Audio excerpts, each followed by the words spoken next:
Hola, les saludo. No podré estar con ustedes presencialmente, pero les dejo grabada esta clase.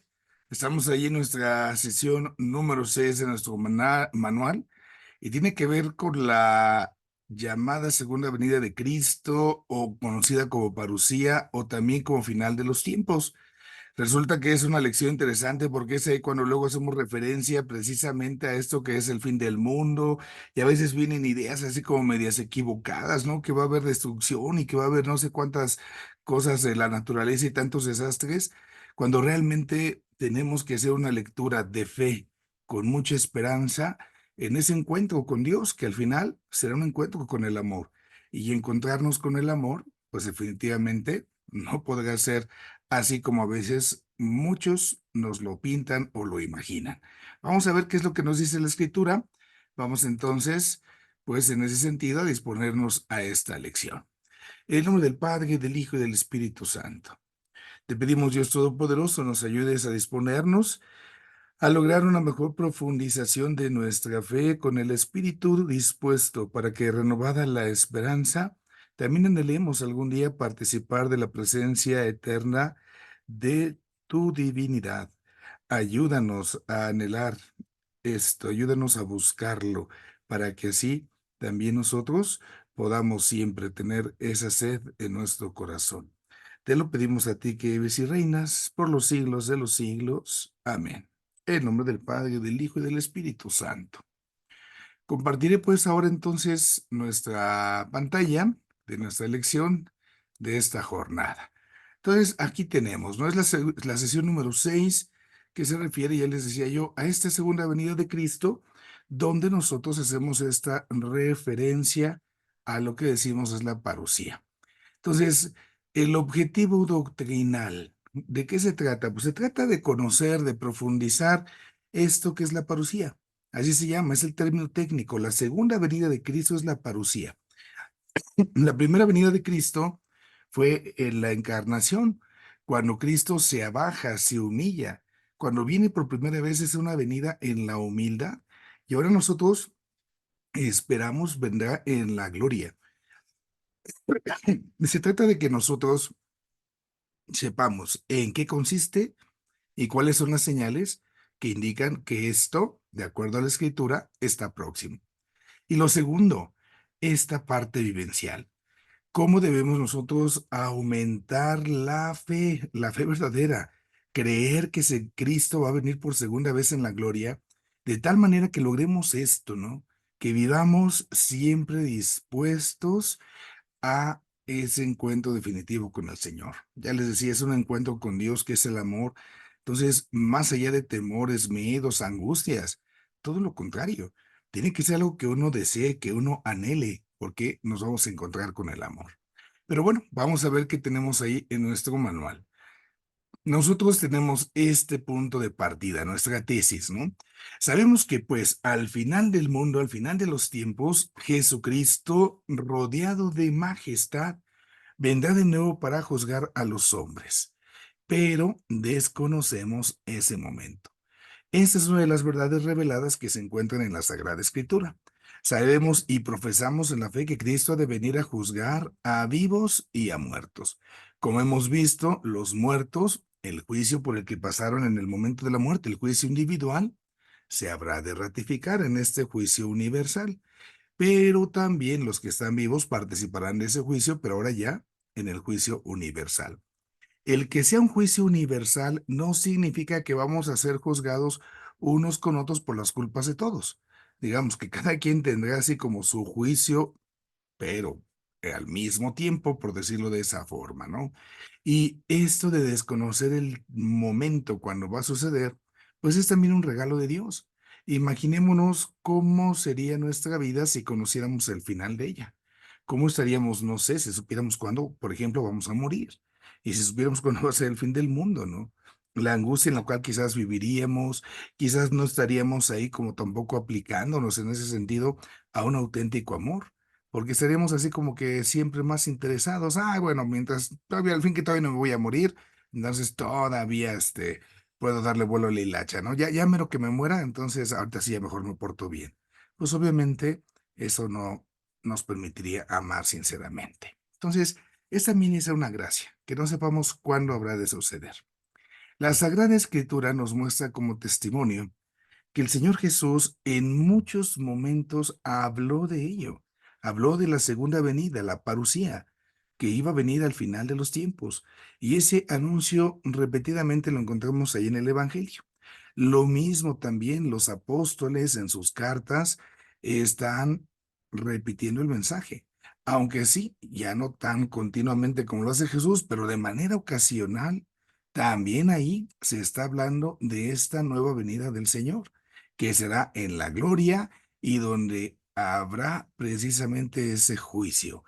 Entonces, ahí estamos teniendo en este evento que llamamos Parusía, final de los tiempos, la segunda venida de Cristo y el juicio. Y es también ahí donde será la resurrección de los muertos, como estamos viendo ahora, ¿no? También ahí vamos a resucitar si es que hemos muerto o los que han muerto habrán de resucitar y cada uno, pues, de acuerdo a las obras, de acuerdo a la vida, pues recibirá el merecido. Estos son los datos que la Sagrada Escritura nos ofrece a nosotros. Entonces, aquí valdría quizás ya hacer una primera anotación que nos ayude como a recoger precisamente pues lo que vamos teniendo así como enseñanza. Entonces, estamos hablando de este evento que es la parusía. Esta parusía es la palabra técnica, ¿no? ¿Qué es lo que también podríamos llamar la segunda venida de Cristo? Esa segunda venida de Cristo también podría ser llamada el final de los tiempos o final del mundo, ¿no? Nada más que si le ponemos final del mundo como que se oye más catastrófico. ¿Qué es lo que sucederá en ese momento de la parucía, al final de los tiempos? Bueno, estaremos precisamente viendo a ese Cristo glorioso. Cristo vendrá en su gloria. Vendrá entonces también ese juicio universal, ese juicio de vivos y muertos. Y junto con ello estará presente la resurrección de la carne, la resurrección de los muertos. Este es el contenido, podemos decir nosotros, de esta parucía. Viene el Señor Jesús a juzgar a vivos y a muertos, y esos muertos estarán ya resucitados. Esto pues es lo que nosotros podemos decir se contiene en esta enseñanza de la parucía, y es lo que acá pues vamos nosotros empezando a sacar. Ahora, damos un pasito más viendo lo que nos ofrece precisamente el magisterio, la enseñanza de la iglesia. Ahí nosotros, pues obviamente, el punto de partida es este, lo que decimos en el credo. Nosotros en el credo decimos esta frase, ¿no? Y desde allí de venir a juzgar a los vivos y a los muertos. Decimos que Cristo está ahora con el Padre Dios y desde allí de venir a juzgar a vivos y muertos. Bueno, ¿cuáles son esas señales de las que se nos habla precisamente en la Escritura y que el magisterio nos va recordando acerca de esta segunda venida de Cristo, acerca de esta parucía? Veamos estas señales para que tratemos pues ahí de comprender. Se nos habla de la predicación del Evangelio por todo el mundo. Ojo, esta frase no significa que el fin tenga que venir cuando todo el mundo ya se haya conocido el Evangelio, ¿no? Una cosa es que haya sido predicado y otra cosa es que haya sido aceptado.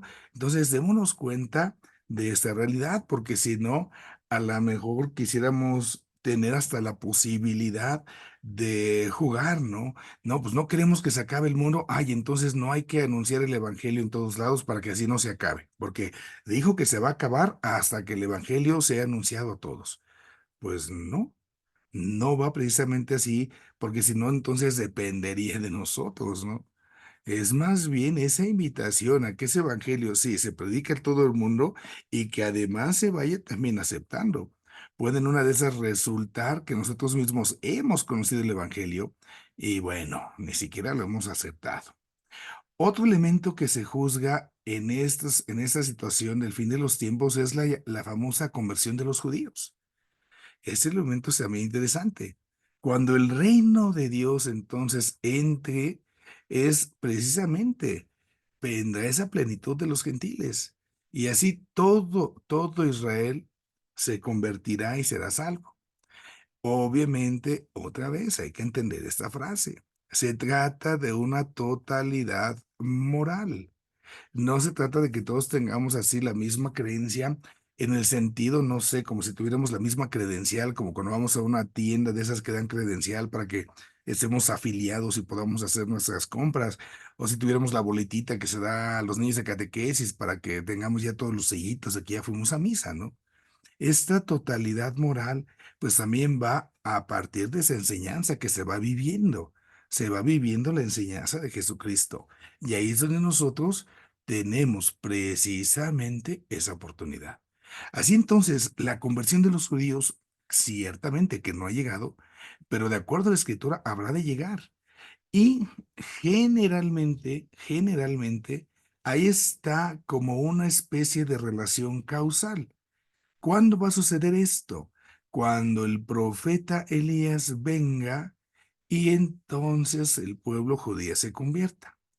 Esta relación causal no tiene un fundamento sólido, habrá que decirlo. A muchos así se les ha entendido, pero no hay un fundamento sólido para ello.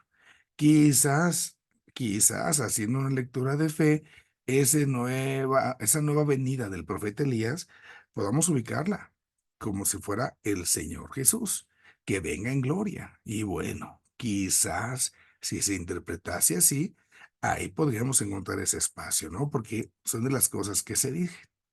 Luego hablamos de la apostasía de la fe. Esta otra realidad también, dice el Señor Jesús, ¿no? Antes del fin del mundo, pues va a haber falsos profetas que van a lograr extraviar a muchos. Y esto, bueno, pues en todas las etapas de la historia, podemos decir, es una constante.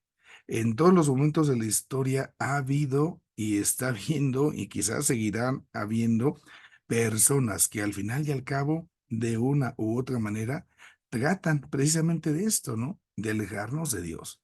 Y ahí debemos también de ser muy cuidadosos. No así porque es que ya se apreció a alguien y es que no, seguro ya por ahí viene el fin del mundo, porque mira, ya todo el mundo como está ahorita, está todo mal, ya nadie le hace caso a Dios. Ha habido en todos los momentos de la historia también este tipo de situaciones. Hay que ser prudentes. Otra más, la aparición del anticristo. Recordemos la palabra Cristo, significa Mesías, significa el ungido, el que viene a salvarnos. Ese Mesías, ese ungido, el Cristo, es Jesús. Y nosotros con Cristo nosotros somos uno, queremos ser uno. Y nos esforzamos precisamente a vivir con Él. El anticristo, obviamente, es lo contrario a esto. Vamos a ver cómo entendemos. Esta apostasía de la fe, que significa que nos separamos de lo que creemos, se relaciona con esto, con el anticristo. Este anticristo estará presente precisamente con el poder del demonio, con el poder de Satanás. Y será capaz entonces de hacer, dice el texto, milagros aparentes para que muchos vayan detrás de él y entonces nieguen la verdad y se vaya viviendo así la injusticia y la iniquidad. Ahí nos damos cuenta de esta otra realidad, cómo se actúa a partir del mal. Ahora, ¿cómo es ese triunfo del anticristo?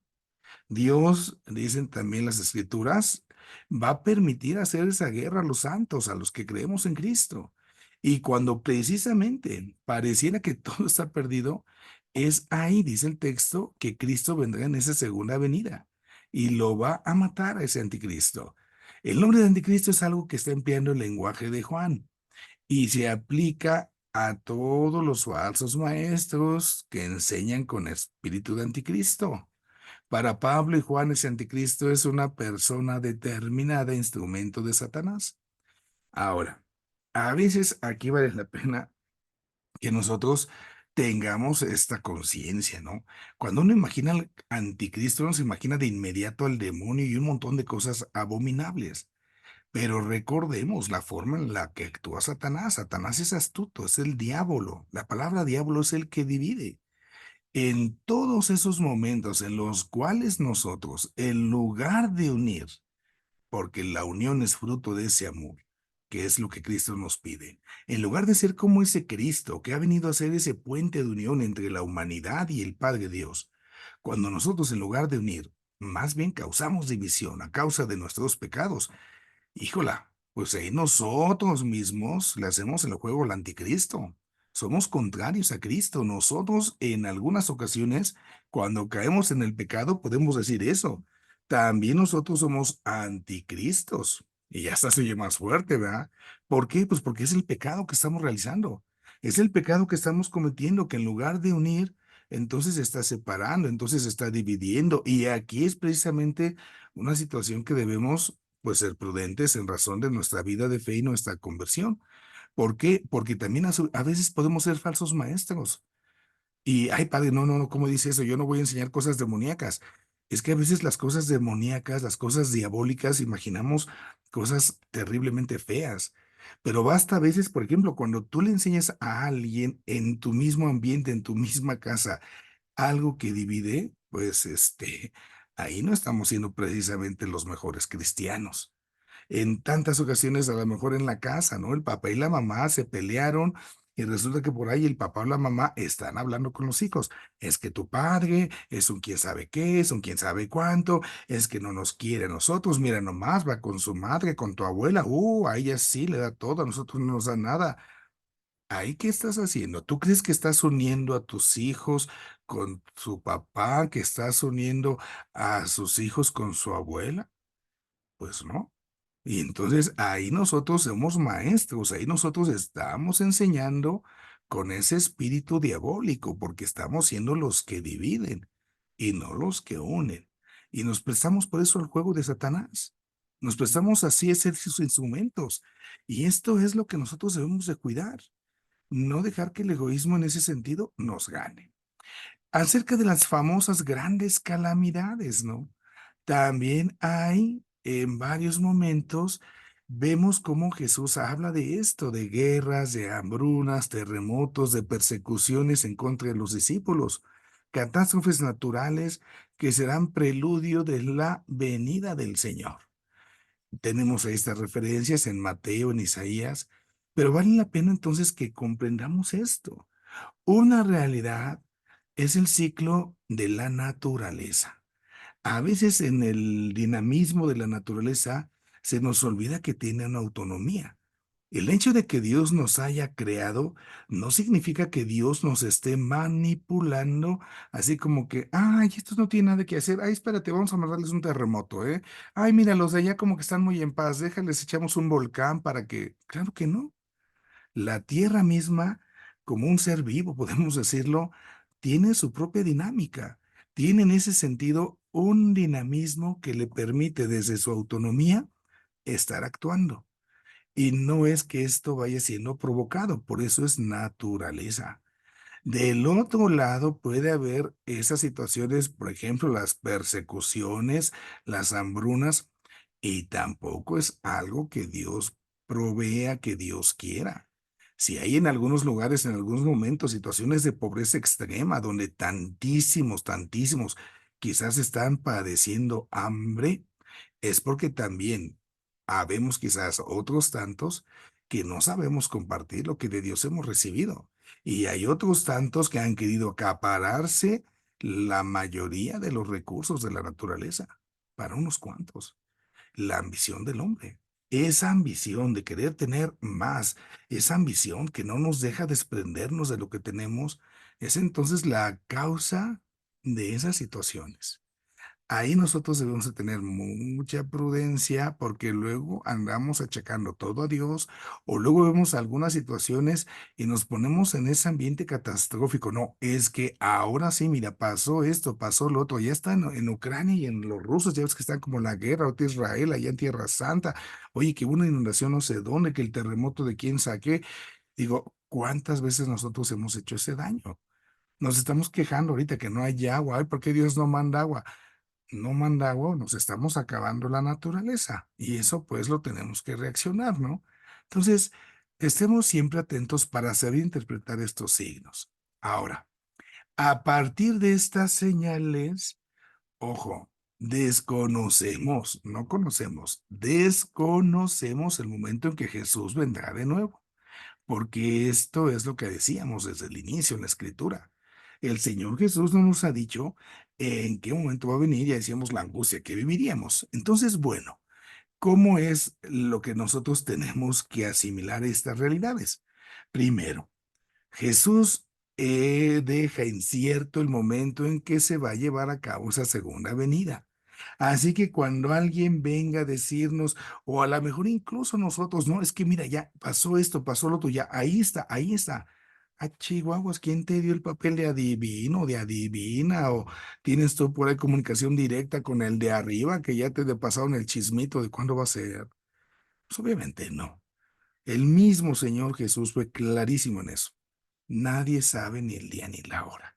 No nos alarmemos. Y cuando alguien venga a querer espantarnos con ese tipo de cosas, pues ahí es donde precisamente vale la pena que nosotros asumamos una postura que en verdad sea más crítica desde nuestra fe, desde lo que de veras creemos. Lo segundo, Jesús mismo, ojo, no contaba que estuviera próxima su nueva venida. Y en muchos momentos, en sus palabras, en sus discursos escatológicos, así uno lo puede comprender. Va a tener parábolas donde nos damos cuenta que al hablar de esto, de que va a regresar después de que ha partido, pasa un largo tiempo, hay una larga ausencia y en ese periodo es donde se está esperando que se recolecten los frutos de aquello que se ha dejado. Y así entonces en las parábolas de Cristo nos damos cuenta de eso. Él encarga, digamos así, su viña, él encarga sus propiedades, él encarga lo suyo, sale en un largo viaje. Ahí está ese tiempo donde nosotros podemos darnos cuenta que está precisamente dejándose así, algo que no va a ser tan próximo y que en esa partecita pues da pie para que nosotros más bien aprovechemos los talentos que Dios nos ha dado. Los mismos apóstoles también en esa lógica repiten que es incierto el momento de la parucía. Y lo hacen, ¿cómo? Pues poniéndonos bajo guardia, invitándonos a que estemos atentos. San Pablo, ¿no? Nos dice que hay que estar ahí, pues sí, atentos y que no estemos así como que exagerando. ¿Por qué? Porque en aquel momento los primeros cristianos estaban así con esa angustia y se empieza a dar un abuso. En las primeras comunidades, en algunos lugares, lo que empezó a suceder es que como que, ay, pues ya me lo va a venir el Mesías, pues ya para qué le echamos ganas en este mundo, ya para qué trabajamos y al final y al cabo ya me lo va a llegar. Entonces, ¿para qué le hacemos al cuento, no? Y esta parte pues no es así lógica. San Pedro incluso va un poquito más allá y trata pues de dar una explicación de por qué la parucía se está dilatando. Y esto es a partir de la magnanimidad, de la bondad de Dios. Cuando a veces luego también aquí la gente dice, ay padre, ¿por qué se muere la gente buena y se quedan los malos? En esta misma línea podemos encontrar una muy buena respuesta, porque Dios nos sigue dando oportunidades para convertirnos a nosotros que somos pecadores, para que cambiemos, para que hagamos penitencia. Esa realidad jamás, jamás la pasemos por alto. Y bendito sea Dios que nos da ese tiempo. Ojalá lo aprovechemos. Y luego, también ahí en la palabra de Dios tenemos estos elementos, ¿no? Cómo precisamente el tiempo ante Dios es relativo. ¿Cuántas ocasiones esto a veces se nos olvida? Como la escritura dice, por ejemplo, ¿no? Que 1000 años en la presencia de Dios son como un día. Entonces, para Dios hay esa relatividad en el tiempo, ¿no? Allá no hay tiempo. A nosotros es otra cosa, la medida del tiempo, pero con Dios no. Y lo otro también, que recuerda el mismo evangelio. Cuando venga Jesús, vendrá precisamente como un ladrón, sin que nadie sepa ni la hora ni el día, pero hay que estar atentos. Ahora, a pesar de toda esta incertidumbre, a pesar de que no se sepa cuándo vendrá, nosotros tenemos que hacer conciencia de dos realidades, precisamente. Lo primero, hay que estar preparados. Hay que velar, llorar, hay que velar para que no nos veamos sorprendidos, que no se nos acabe el aceite de nuestras lámparas para cuando llegue el esposo. Hay que estar haciendo pues los talentos con lo que nos dejó el Señor, hay que estar dispuestos a dar los frutos en la viña que nos ha sido encomendada. Pues es la repetición constante que encontramos en la Escritura. Hay que estar preparados. Y la segunda realidad es esta, ¿no? En la misma liturgia de las primeras comunidades está esta súplica, el Maranatá. Ven, Señor Jesús. Ven, Señor nuestro. Este es un testimonio precisamente con que ya los primeros cristianos pues van manifestando, van expresando que están ahí en su parucía, están en esa espera de la parucía y la anhelan. Y eso también es lo que nosotros, por ejemplo, en la Eucaristía lo pedimos, ¿no? Cuando se nos es presentado el cuerpo y la sangre de Cristo, después de haber sido consagrados el pan y el vino, ese es el cuerpo de Jesús. Y entonces nos estamos poniendo de pie y decimos esto, ¿no? Proclamamos tu muerte, tu resurrección. Ven, Señor Jesús. En la reflexión, bueno, ¿qué es lo que nosotros podemos ir colocando en este panorama? Primero, ¿cuál es el momento de esta venida del Señor? Lo desconocemos, es incierto.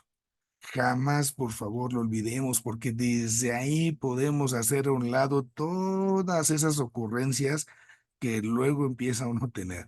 No, que así se va a acabar el mundo, no, que así no sé qué, que aguas, nadie sabe ni el día ni la hora. Lo segundo, esta venida que está oculta en el tiempo, ciertamente tenemos una certeza, va a pasar y pasará de improviso. Y sí, la escritura habla así de ciertas señales de su proximidad, pero al final, aunque hay ciertas señales, pues no son así como que, ay, está pasando eso y está pasando lo otro, ahora sí. No, no, que sea más bien la señal grandísima que es Cristo mismo, que nos invita a disponernos, a convertirnos, a cambiar, para que cuando sea ese momento de nuestro encuentro con Dios, pues realmente lo hagamos como se debe. Ahora, Dios, eso es lo que quiere, ¿no? Que en todo momento estemos preparados. Así lo ha dispuesto el mismo Dios. Esta segunda venida del Señor así está dispuesta. Por eso entonces, al preguntarnos cómo debemos de vivir el tiempo que Dios nos concede, pues es precisamente bajo esta acción de Dios. Nosotros como iglesia, hasta que el Señor Jesucristo vuelva de manera gloriosa, tenemos que saber escuchar esa palabra de Dios, tenemos que saber alabar al Padre Dios, siempre siendo dóciles al Espíritu Santo, dejándonos guiar por el Espíritu de Dios y con esa firme esperanza de que algún día todo esto habrá de suceder. Y así, en el peregrinar de cada día, vamos detrás de Cristo, ¿no? Nos esforzamos por seguir ese camino, tratando pues de imitarle, tratando de ser otro Cristo hasta que ese día se cumpla, hasta que llegue Jesús, el Señor, en la gloria. Esa es la parte que tenemos. Ahora, ¿qué es lo que podemos obtener de conclusión? Entonces, está esta invitación del libro del Eclesiástico. Hay que temer al Señor y observar sus mandamientos. Ese temor de Dios como una expresión de cuánto le amamos a Dios. Ese observar los mandamientos es nuestra respuesta al amor con el que somos amados. Y esto es precisamente para lo que Dios nos ha traído, para amar y para que amemos plenamente a Él y a los demás en la eternidad. Por eso precisamente San Pedro nos invita, ¿no? Nos aconseja a vivir santamente, porque el día del Señor va a venir como un ladrón, va a llegar sin avisar y por eso hay que estar preparados. Bueno, ahí está. Este es el tema que nos corresponde hoy acerca de la segunda venida de Cristo. Es un tema más breve que los anteriores en ese sentido. Ya decíamos entonces su contenido. Es cuando Cristo al final de los tiempos vendrá en la parucía y es la venida de Cristo en la gloria, cuando habrá de suceder la resurrección de los muertos, ese juicio final y cómo habrá de llevarse a cabo esa segunda venida del Señor. Eso es lo que abarca esta lección para nosotros y que nos da la ocasión, pues ahí sobre todo de purificar a veces ciertas ideas que luego ya les digo, nos aventuramos a tener y que son pero bien, bien así como que equivocadas porque es que dicen que ya va a pasar, ¿por qué? Pues porque llovió, porque tronó, porque el terremoto, que porque eso, no, no, no nos angustiemos, nadie sabe ni el día ni la hora, nadie sabe cómo va a ser esto. Entonces, no dejemos que esos miedos o temores nos invadan, nos inunden. Más bien, cuando eso sí hay que disponernos, en verdad, a prepararnos para que cuando sea, ahora sí, como luego decimos, ¿verdad? Pues ahora sí que el Señor nos agarre confesados. Eso sí, es lo que de veras debería de ocuparnos. Bueno, dejo de compartir pantalla y si Dios permite la próxima sesión, estaremos hablando de la resurrección de los muertos. Es algo que va a suceder entonces en este momento que llamamos la parucía. ¿Cómo va a ser? Tendremos que ir desgranando en nuestra lección número 7 esa partecita de la resurrección de los muertos. Vamos a hacer una oración para concluir. En nombre del Padre, del Hijo y del Espíritu Santo. Señor, permítenos ser agradecidos contigo por el don de la vida que nos das, pero sobre todo por el llamado que nos has hecho a participar de la vida eterna junto a ti. Ayúdanos siempre a tenerlo presente para que, en la medida de nuestras fuerzas y posibilidades, siempre dispuestos en tu gracia, podamos estar preparándonos para ese momento de encuentro contigo. Que en nuestro corazón tengamos esa sed de ti, ese anhelo de alcanzar algún día esa vida eterna, ese anhelo de encontrarnos cara a cara junto a ti, que eres el amor, para que entonces en esa plenitud podamos amarte a ti y amar a nuestros hermanos. Concede, Señor, también tu ayuda, tu consuelo, tu fortaleza a quienes, especialmente en estos momentos, más lo están necesitando. Y que la bendición de Dios Todopoderoso esté con ustedes y les acompañe siempre, el Padre, el Hijo y el Espíritu Santo. Amén. Bueno, pues ahí quedamos por este día. Si hubiese alguna pregunta o duda, les encargo que puedan tomar sus anotaciones para que la podamos resolver la próxima semana.